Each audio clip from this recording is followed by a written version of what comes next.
Kakak Fujianti Utami atau Fuji, Franz Faisal kini mulai dijodoh-jodohkan dengan Natalie Holzer oleh warganet.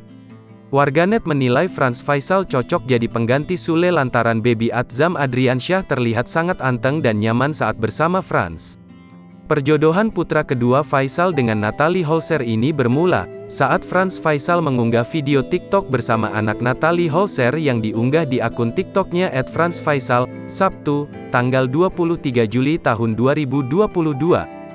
Franz mengajak putra bungsu Sule itu membuat video TikTok dengan menggunakan backsound lagu Perahu Layar. Dalam video itu, Franz Faisal nampak duduk bersila dengan memeluk Atzam di depannya. Anak Natalie Holzer itu terlihat anteng saat Franz Faisal mengajaknya membuat video TikTok, meski Atzam terlihat sibuk dengan mainan yang ada di tangannya. Dalam waktu 2 jam, video TikTok tersebut pun langsung ditonton lebih dari 520.000 kali dan telah disukai lebih dari 71.000 kali. Kolom komentar unggahan video TikTok itu pun langsung ramai diserbu oleh warganet.